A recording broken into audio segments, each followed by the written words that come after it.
Very welcome to Beg TV. I'm William Lwanga. I'm here with the Member of Parliament for Soroti, a stalwart of FDC, a strong opposition Iron Lady, Anna Adeke Baju.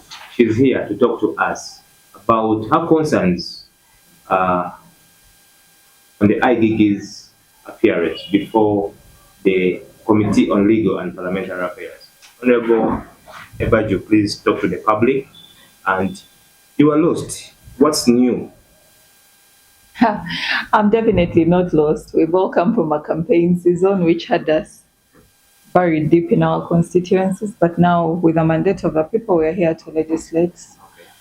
So the IGG today brought, the committee wrote to her for an interaction and she came to brief the committee on her workings. Some of the concerns that have continued to come up Yes. every time we meet the IGG is the issue of selective prosecution. Okay. Because we severally see the office of the IGG go after people who are small with no political backing. And leave the big fish. Yes, okay, yeah, we adopt that Yes, that's it. that colloquial expression of fish, big and small fish. Yes, yes, yes. So the And big they're all fish, yes. Yes, we all are, because we are all swimming in this water. So Exactly. she only the IG as an organ, as an entity, Yes. only goes after the ones with no political backing. And then usually if they are whistleblowers for the bigger shots, they start. It looks like they've instituted investigations, and then along the way they're always dropped. I see. Yeah. We also had an issue about how long it takes to dispose matters, Okay. because prosecution cannot happen infinitively. So it has to have an end to it. We've seen the IG open cases and then leave them open-ended for a very long time. So there's no justice on either part. The public does not have an answer. So are you trying to mean it somehow affects the independence of the office of the IGG? Well, definitely, because a prosecution process that has no end to it is prone to so many interferences. Okay. Yes. Which kind of interference are you talking about? Political interference to start with.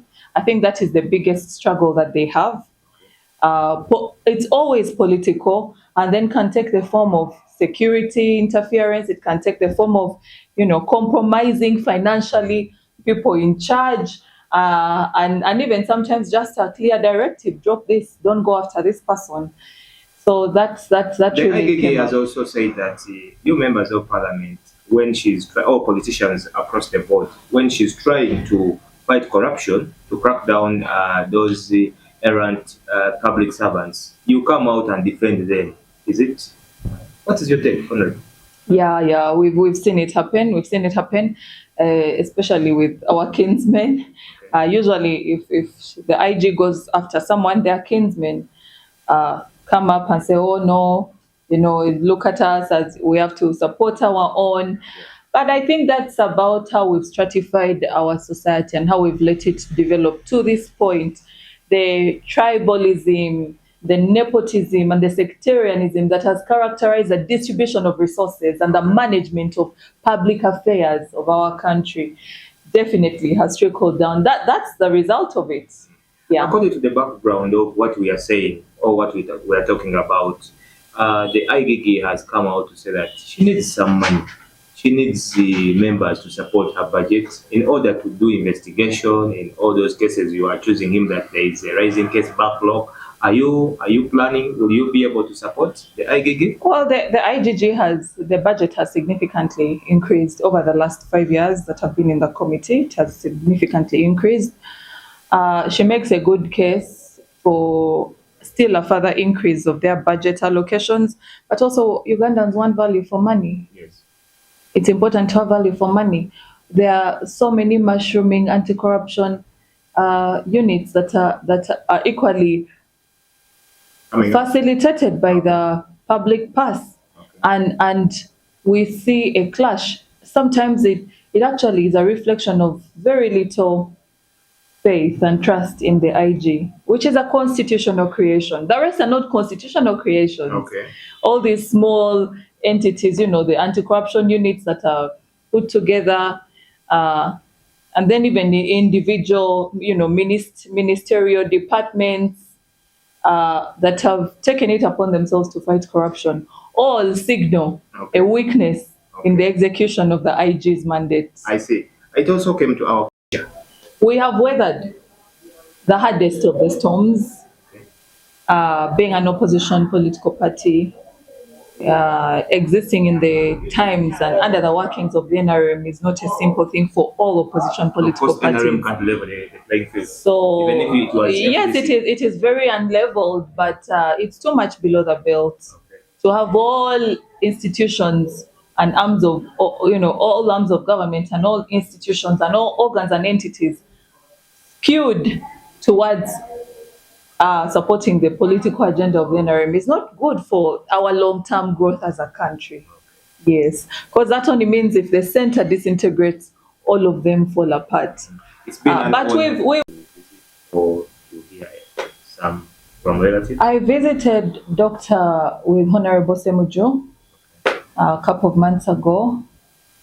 Still, he had taken a very long time in detention. He had spent a long time in detention. It has been a very difficult 2 years of his life. His resolve has not withered in any way. But we are in a we're in a deadlock. And all we can do is pray and hope that first of all, God will grant him more life, longer life. And eventually, we can defeat all the circumstances that are trying to defeat him, which is a weaponized judicial system that is being used against him. The fabric hope that doctor will survive, will live, because now even his life at some point was hanging in balance, because if you're in intensive care unit, that means that the situation is not so good. So we pray for him. Many young people have admired your politics, the way you have managed your politics since from the university days. Have you tried to mentor some other My story can inspire them. generations? Maybe my experience can teach them. Okay. The will of life is not new. You're not going to remodel it all these years after Christ. Okay. You have to learn. And sometimes you don't have to live an experience to be able to learn. Exactly. Sometimes you learn from the experiences of others, which is a better way to learn. Okay. Yeah. I can call you. Because I know I'm alive to all the circumstances that have destabilized our growth as a party. Okay. And it happens to all the opposition parties across the board. Yes. Upon that background, I see you having the knowledge, the skills, the support. Because I see FDC has never had a woman president general.